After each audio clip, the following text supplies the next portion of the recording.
बिस्मिल्लाहिर्रहमानिर्रहीम। क्लास 9 आज जो हम स्टार्ट करने जा रहे हैं वो है हमारे पास एक्सरसाइज 1.1। तो जैसे कि आपको स्क्रीन पर नज़र आ रहा है कि find the order of the following matrix, कि इन मैट्रिसेस का आपने जो है आर्डर फाइंड करना है।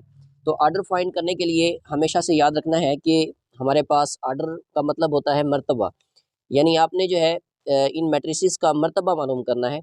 मर्तबे का मतलब ये है कि उसके अंदर नंबर ऑफ़ रोज़ कितनी है और नंबर ऑफ़ कॉलम्स कितने हैं, यानी इसमें कितनी कॉलम्स की तादाद है और कितनी इसके अंदर रोज़ की तादाद है। यानी अगर हम इसको दूसरे अल्फाज में कहें तो कितने कतारों की तादाद है और कितने कॉलमों की तादाद है।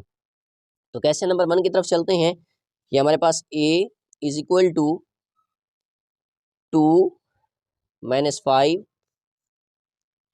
3 एंड 6। तो ये हमारे पास जो है एक क्वेश्चन दिया गया है, क्वेश्चन नंबर 1, कि इसका आपने आर्डर जो है क्या करना है, फाइंड करना है। आर्डर का मतलब मर्तबा आपने क्या करना है, मालूम करना है। तो अगर हम इसका मर्तबा मालूम करें तो ये जो आपके पास होती हैं इन्हें हम क्या कहते हैं, दैट आर कॉल्ड, इन्हें हम जो है रोज़ कहते हैं। एक रो, ये आपके पास दूसरी रो, यानी इसके अंदर रोज़ की तादाद कितनी है हमारे पास 2 बाय, उसके बाद आपने इसके कॉलम देख लेने हैं। आपके पास कॉलम कितने हैं, ये फर्स्ट कॉलम एंड ये हमारे पास सेकंड कॉलम।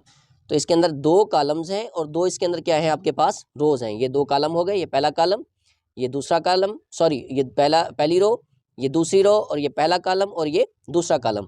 तो इसके अंदर 2 जो है हमारे पास रोज़ हैं और 2 ही इसके अंदर क्या है, कॉलम्स हैं। तो इसका मतलब हमारे पास क्या होगा 2/2। तो उम्मीद है कि आपको ये सवाल समझ आ गया होगा।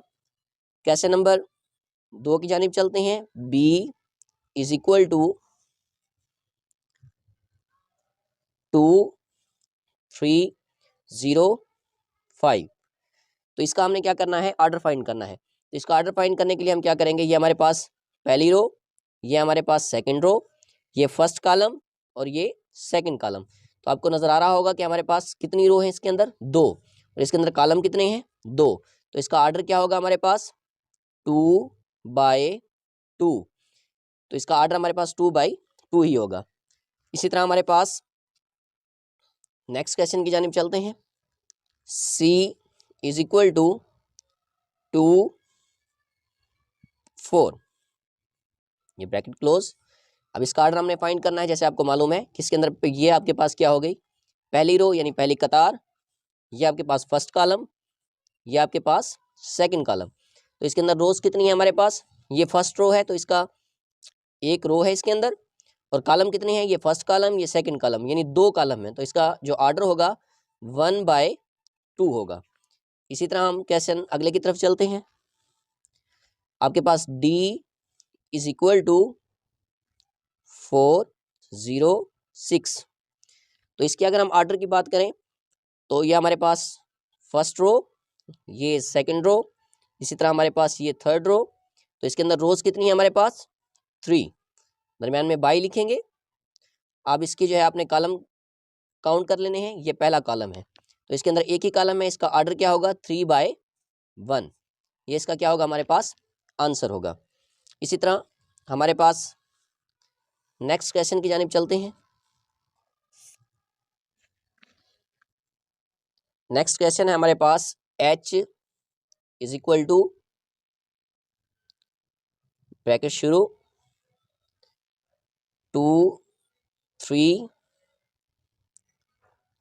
4, इसी तरह आपके पास है 1 0 एंड 6, और ये ब्रैकेट आपके पास क्या हो गई, क्लोज हो गई। ये उम्मीद है आपको नजर आ रहा होगा। तो इसका जो हमारे पास आर्डर होगा, अब देखें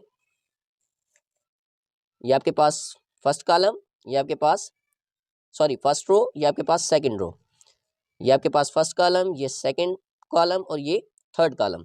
तो इसके अंदर हमारे पास कितनी रोज हैं, 2 आपके पास रोज हैं, और कॉलम कितने हैं 3।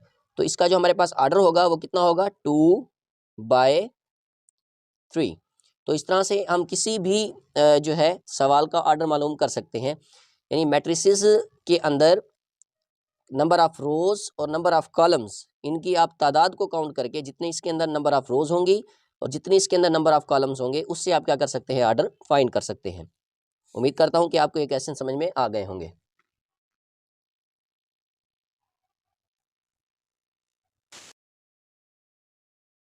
बिस्मिल्लाहिर्रहमानिर्रहीम। तो आपको क्वेश्चन नंबर जो है 1 उम्मीद है कि आपको समझ में आ चुका होगा। क्वेश्चन नंबर 2 की जानिब चलते हैं। Which of the following matrix are equal, कि इनमें से कौन से जो मैट्रिक्स हैं वो आपस में मैट्रिसेस जो हैं वो बराबर हैं। तो इसके लिए याद रखिएगा कि हमारे पास दो शराइत हैं। नंबर 1 के ऊपर order of the matrix must be equal, कि मैट्रिसेस कोई भी आपके पास उस वक़्त इक्वल होंगे जब उनका आर्डर जो है वो क्या होगा, इक्वल होगा। आर्डर का मतलब क्या होता है, जैसे हमने पहले यहाँ पर डिस्कस कर चुके हैं हम। फॉर एग्जांपल हमारे पास अगर a इज़ इक्वल टू 2 6 1 7 है, इसी तरह आपके पास b इज़ इक्वल टू 3 4 0 1 है। इस तरह कोई और भी आपके पास जो है मैट्रिसेस हो सकते हैं।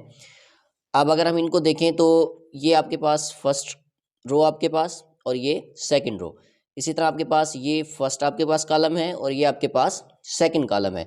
अगर हम इनका आर्डर फाइंड करेंगे या इनका हम मर्तबा दूसरे अल्फाज में मालूम करेंगे तो इसका आर्डर क्या होगा, दो इसमें जो है अपना रोज़ हैं, तो इसका 2 बाय, और इसके अंदर कितने हमारे पास कॉलम्स हैं, 2 हैं, तो इसका आर्डर हमारे पास क्या होगा, 2 बाई 2 होगा।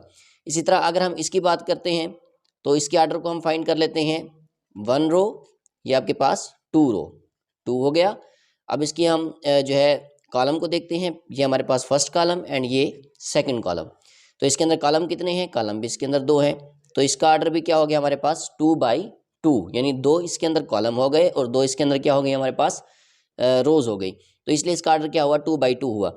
अब अगर हम ज़रा गौर करें तो देखें कि जो हमारे पास ए है मैट्रिसेस है, इसका भी आर्डर 2 बाई 2 है, और जो बी मैट्रिसेस है इसका भी जो आर्डर है वो 2 बाई 2 है, यानी दोनों का मर्तबा क्या है हमारे पास 2 बाई 2 है। तो इस तरह से हम कह सकते हैं कि ये जो हमारे पास आर्डर है ये दोनों का क्या है, सेम है। तो इसी तरह हमारे पास इक्वल मैट्रिक्स जो है, इसके लिए सबसे पहली शर्त यही है कि order of the matrices must be equal, यानी दोनों मैट्रिसेस का जो आर्डर है आपके पास वो क्या होना चाहिए, बराबर होना चाहिए। दूसरे नंबर पर क्या है कि देयर इंटायर्स मस्ट बी इक्वल, कि इनके जो हमारे पास इंटायर्स हैं उनको भी क्या होना चाहिए, इक्वल होना चाहिए। मिसाल के तौर पे हम एक और एग्जांपल ले लेते हैं कि इनका इंटायर्स का क्या मतलब है। मिसाल के तौर पे आपके पास अगर फर्ज करें a बराबर है 2 - 5, और इसी तरह आपके पास b बराबर है 2 - 5 के। इंटायर्स का मतलब ये होता है कि अगर यहाँ पर इस मैट्रिसेस में 2 है तो यहाँ पर भी क्या होना चाहिए, 2 होना चाहिए। इसी तरह अगर यहाँ पर -5 है तो यहाँ पर भी क्या होना चाहिए, -5 होना चाहिए। तो इस तरह से हम कह सकते हैं कि ये जो a और b है इनके जो इंटायर्स हैं ये दोनों हमारे पास क्या हैं, बराबर है। इस तरह हम एक और एग्जांपल ले लेते हैं कि किस तरह से इंटायर्स आपको क्लियरली ताकि समझ आ सके कि किस तरह इंटायर्स जो है हमारे पास बराबर होते हैं। फॉर एग्जांपल आपके पास अगर a आपके पास 3 के बराबर हो और आपके पास इसी तरह मैं कहता हूं कि c इज इक्वल टू 5 - 2 हो, तो आप देखें a इज इक्वल टू 3, ये वैसे का वैसे, c इज इक्वल, 5 में से आप 2 माइनस करेंगे तो क्या जवाब आपके पास आ जाएगा, आंसर 3 आ जाएगा। तो आप देखें कि यहाँ पर अगर 3 है तो यहाँ पर भी क्या है, 3 है। तो इस तरह से हम कह सकते हैं कि इन दोनों का इंटायर जो है वो आपस में क्या है, इक्वल है। तो यानी कोई भी मैट्रिक्स उस वक्त इक्वल होगा जब उनके आर्डर सेम होंगे और जब उनकी क्या होंगे, इंटायर्स सेम होंगे या बराबर होंगे, तो तब आप जाकर कह सकते हैं कि ये जो आपके पास मैट्रिसेस है वो क्या है, इक्वल है। दोबारा नोट कर लें कि कोई भी आपके पास मैट्रिसेस उस वक्त बराबर होगा जब उसका आर्डर बराबर होगा, सेम होगा, और जब उसके इंटायर्स क्या होंगे, हमारे पास सेम होंगे।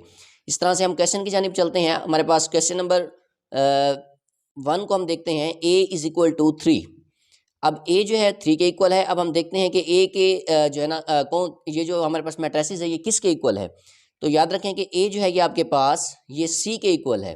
कैसे, जैसे मिसाल के तौर पे a आपके पास किसके बराबर है, 3 के। तो हम क्वेश्चन को हल करते हैं, a इज इक्वल टू 3। जैसे मैंने कहा कि a जो है हमारे पास मैट्रिसेस ये किसके इक्वल है, c के इक्वल है। c हमारे पास क्या है, 5 - 2, c इज इक्वल टू 5 - 2। अब आप क्या करेंगे, c में से जब 5 - 2 करेंगे तो ये हमारे पास क्या बच जाएगा, 3 बच जाएगा। यानी अब आप देखें, अगर ज़रा गौर करें, a इज इक्वल टू 3 और 5 में से 2 चला गया तो c भी हमारे पास किसके इक्वल आ जाएगा, 3 के बराबर आ जाएगा। तो हमने दो शर्त की बात की थी कि दो शर्त थी। नंबर एक, इनका आर्डर सेम होना चाहिए। अगर हम इसके आर्डर की बात करें तो ये 1 कॉलम और ये सॉरी 1 अपना रो और ये हमारे पास क्या है 1 कॉलम। तो इसका आर्डर क्या होगा 1/1। इसकी बात कर लेते हैं। ये फर्स्ट रो 1 रो हो गई आपके पास और ये आपके पास सेकंड रो हो गई। तो इसका भी हमारे पास आर्डर क्या आएगा 1/1। तो पहली शर्त तो हमारे पास कंप्लीट हो गई कि इसका भी आर्डर सेम है 1/1 और इसका भी हमारे पास जो आर्डर है वो क्या है सेम है 1/1 है। तो दूसरी जो हमारे पास शर्त थी, पहली शर्त कंप्लीट हो गई कि order of matrices must be equal. जो दूसरी शर्त है हमारे पास वो क्या है, वो ये है कि इनके इंटायर्स जो हैं ये भी क्या होने चाहिए, इक्वल होने चाहिए। आप देखें यहाँ पर गौर करें, a is equal to 3, c is equal to 3। अगर यहाँ पर 3 है a के अंदर तो यहाँ पर भी हमारे पास क्या है c के अंदर 3 मौजूद है। तो हम कह सकते हैं कि a जो है हमारे पास ये c के क्या है इक्वल है। तो इस तरह से मैं सही का निशान लगा रहा हूँ कि a जो है ये किसके इक्वल होगा, c के इक्वल होगा। कैसे नंबर 2 की जानिब चलते हैं। अगर हम b की बात करते हैं, b हमारे पास 3 × 5 है। तो जो आपके पास b है वो i के इक्वल है। अब b i के कैसे इक्वल है, हम इसको सॉल्व करते हैं। आपके पास b किसके बराबर है 3 और 5। b is equal to 3, 5। और इसी तरह जैसे मैंने कहा कि ये i के इक्वल है, i की तरफ हम चलते हैं। ये हमारे पास i है 3 × 3 + 2। तो i हमारे पास बराबर है 3 और 3 + 2। अब देखें जब आप i को क्या करते हैं प्लस करते हैं तो ये आ जाएगा हमारे पास 3 + 2 कितना हो जाएगा हमारे पास 5। अब आपके पास b बराबर हो गया 3, 5 और जो i है आपके पास ये किसके बराबर हो गया 3 और 5। ये 3 + 2 कर दिया तो ये हमारे पास 5 आ गया।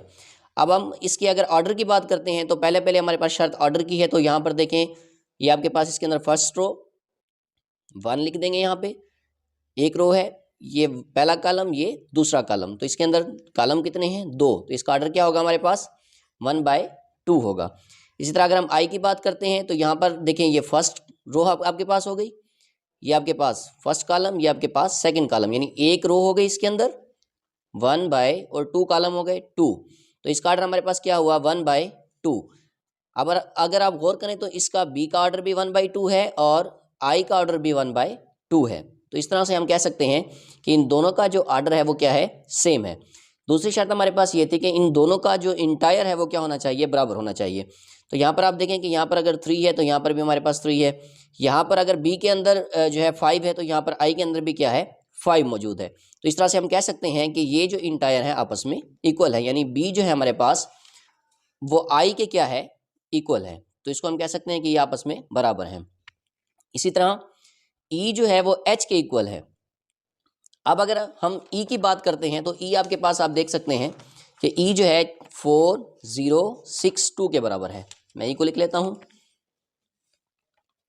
e इज इक्वल टू 4062 और ये किसके इक्वल है h के इक्वल है। यहां पर देखते हैं हम h को, ये आपके पास h है, h बराबर है 4062 के। तो h भी हमारे पास 4062 के इक्वल है। तो आप देख सकते हैं कि इसके अंदर भी हमारे पास फर्स्ट रो ये सेकंड रो, 2 रोज हो गई, first column second column by 2 यानी कि 2 कॉलम है। इसके अंदर भी क्या है हमारे पास ये फर्स्ट आपके पास रो, ये सेकंड रो 2 बाय पहला कॉलम दूसरा कॉलम 2। अब दोनों का ऑर्डर आप देख सकते हैं कि हमारे पास दोनों का ऑर्डर सेम है 2/2 और यहाँ पर भी हमारे पास क्या है 2/2 है। अब यहाँ पर अगर इंटायर की बात करें तो इंटायर भी इसके बराबर है, यहाँ पर 4 तो यहाँ पर भी 4, यहाँ पर 0 तो यहाँ पर भी 0, ये आप देख सकते हैं यहाँ पर 4 तो यहाँ पर भी 4, यहाँ पर 0 तो यहाँ पर भी 0, यहाँ पर 6 तो यहाँ पर भी 6 और यहाँ पर 2 तो यहाँ पर भी 2 मौजूद है। तो इस तरह से हम कह सकते हैं कि e जो है वो h के क्या है हमारे पास इक्वल है। तो हम यहाँ पर कह देंगे कि e is equal to h। इसी तरह आपके पास e is equal to j, ये e जो है j के इक्वल भी है, क्योंकि यहाँ पर देखें e 4062 है और जो आपके पास j है ये इसको मैं हल कर लेता हूँ। e आपके पास पहले से मौजूद है, e इज इक्वल टू 4062 और उसके बाद आपका जो j है वो किसके बराबर है 2 + 2, 2 + 2, 2 - 2, 2 - 2, 2 + 4, 2 + 4, 2 + 0 और ये 2 + 0। अब सबसे पहले हमने जे को क्या कर लेना है, इसको सॉल्व कर लेना है।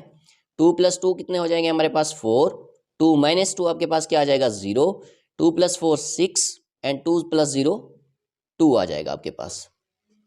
अब आप देखें, गौर करें, यहाँ पर 4 है, यहाँ पर भी 4 है, यहाँ पर 0 तो यहाँ पर भी 0 मौजूद है, यहाँ पर 6 है तो यहाँ पर भी 6 मौजूद है और यहाँ पर 2 है तो यहाँ पर भी 2 मौजूद है। और इनके अगर हम जो है ऑर्डर की बात करें तो ऑर्डर भी सेम है, इसका भी 2/2 और इसका भी हमारे पास 2/2 है। तो हम कह सकते हैं कि जो ई है आपके पास ये जे के क्या है, इक्वल है। तो इस तरह से हमारे पास ई भी जे के क्या है, इक्वल है। यहाँ पर भी हम क्या करेंगे, सही का निशान लगाएंगे। इसी तरह आपके पास जो जी है वो एफ के इक्वल है।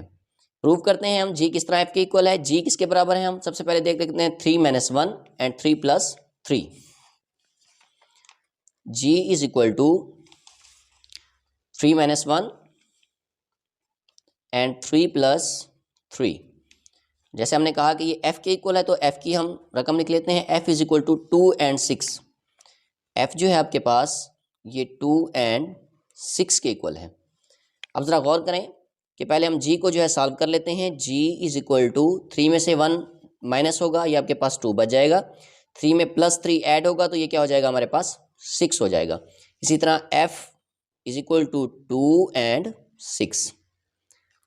अब अगर आप गौर करें तो यहाँ पर 2 है तो यहाँ पर भी 2 है, यहाँ पर 6 है तो यहाँ पर भी 6 है, यानी इन दोनों के जो इंटायर हैं वो आपस में इक्वल है।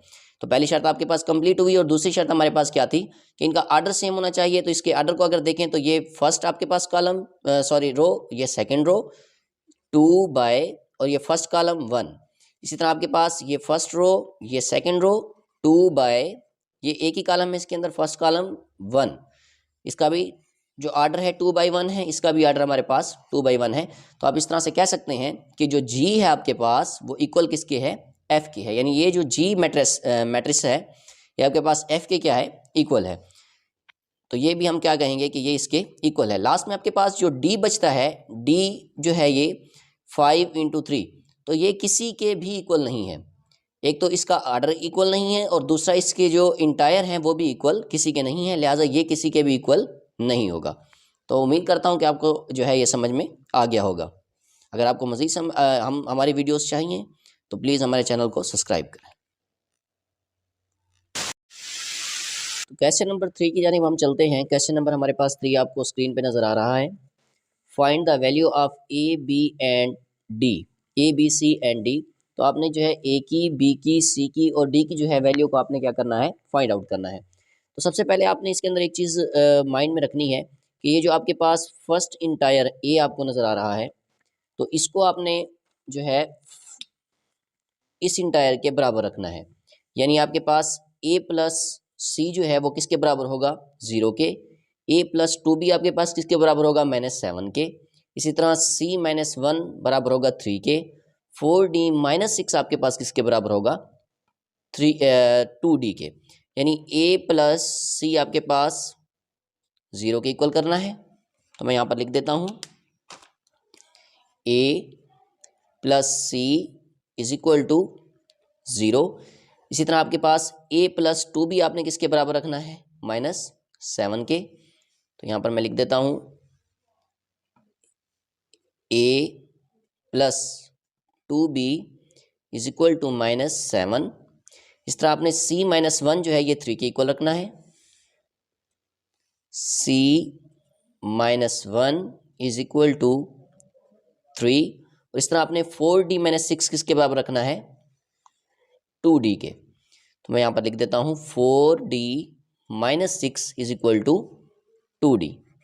इसको आपने इक्वेशन नंबर 1 का नाम दे देना है, इसको इक्वेशन नंबर 2 का, इसको इक्वेशन नंबर 3 का नाम दे देना है और इसको इक्वेशन नंबर 4 का नाम दे देना है। सबसे पहले आपने इक्वेशन नंबर 3 को सॉल्व करना है। c - 1 is equal to 3। तो मैं यहाँ पर सॉल्व कर रहा हूँ इसको, यहाँ पर मैं लिख रहा हूँ solution c - 1 is equal to 3। Equation number 3 को हम सॉल्व कर रहे हैं। तो ये माइनस का 1 है, आप इसको जो है बराबर की दूसरी साइड पे लेकर जाएंगे, ये हमारे पास प्लस का 1 हो जाएगा। 3 + 1 c = 4। तो इस तरह से आप c की वैल्यू जो है क्या कर लेंगे, इसे फाइंड आउट कर लेंगे। इक्वेशन नंबर 3 से आपने c की वैल्यू को क्या कर लिया, फाइंड आउट कर लिया। अब आपने क्या करना है, अब देखना है कि आपने c की वैल्यू को कौन सी इक्वेशन में दर्ज करना है कि आपको नई वैल्यू मिल सके। तो आप देखिए कि अगर हम c की जो वैल्यू है उसको इक्वेशन 1 में दर्ज करें तो आपके पास a की वैल्यू आपके पास क्या आ जाएगी, निकल आएगी। तो मैं यहाँ पर लिखता हूँ, by putting the value of c into equation 1। अब आपने इक्वेशन 1 के अंदर इसकी वैल्यू को क्या कर देना है, पुट कर देना है। इक्वेशन 1 में यहाँ पर लिख रहा हूँ a + c = 0। a + c की जगह पे आपके पास क्या आ जाएगा, 4 = 0। इसी तरह आपके पास a, अब ये प्लस का 4 है, ये बराबर की दूसरी साइड पे जाएगा, माइनस का 4 हो जाएगा, -4। तो इस तरह से आपके पास a की जो वैल्यू है वो भी हमारे पास क्या है, निकल आई है। उसके बाद हम चलते हैं इक्वेशन नंबर जो है 2 की जानिब, a + 2b = -7। अब आपने इसको सॉल्व करना है, a + 2b = -7। आपने इसको सॉल्व कैसे करना है, अब a की वैल्यू इसके अंदर आपने क्या कर देनी है, पुट कर देनी है। a की जगह पे हमारे पास -4 आ जाएगा, + 2b = -7। अब आप देख सकते हैं कि ये जो माइनस का 4 है ये दूसरी साइड पे जाएगा तो ये प्लस का 4 हो जाएगा। 2b = -7 + 4। 2b = माइनस के 7 में से प्लस का 4 जाएगा, आपके पास माइनस का 3 बच जाएगा। b = ये 2 यहाँ पर दूसरी साइड से पे जाएगा, ये डिवाइड हो जाएगा, -3/, आपके पास 2 आ जाएगा। और इस तरह से आपके पास b की जो वैल्यू है वो भी निकल आएगी। अब आप इक्वेशन नंबर 4 को सॉल्व करते हैं, क्योंकि आपके पास इक्वेशन नंबर 1 भी सॉल्व हो गई है, इक्वेशन नंबर 2 भी सॉल्व हो गई है और इक्वेशन नंबर आपके पास 3 भी सॉल्व हो गई है। इक्वेशन नंबर 4 की जानिब हम चलते हैं। इक्वेशन नंबर 4 में आपने क्या करना है, 4d - 6 = 2d। ये माइनस का 6 है, वहाँ पर जाएगा तो ये प्लस का 6 हो जाएगा। 4d = 2d + 6। इस तरह आपके पास 4d, ये प्लस का 2d है, यहाँ पर आएगा ये माइनस का 2d हो जाएगा, = 6। अब 4d में से 2d जाएगा, ये आपके पास क्या बच जाएगा, 2d बच जाएगा, = 6। d यहाँ पर रुका रहे, इस 2 को यहाँ पर ले जाएंगे, ये डिवाइड होगा, 2 1 बार 2, 2 3 बार 6। तो इस तरह आपके पास जो d की वैल्यू निकलेगी वो 3 निकल आएगी। अब आप देख सकते हैं कि आपके पास c की वैल्यू निकल आई है, a की वैल्यू निकल आई है, b की वैल्यू निकल आई है और सेम एज इस तरह हमारे पास d की वैल्यू भी क्या है, निकल आई है। तो उम्मीद करता हूँ कि आपको ये क्वेश्चन भी समझ में आ गया होगा।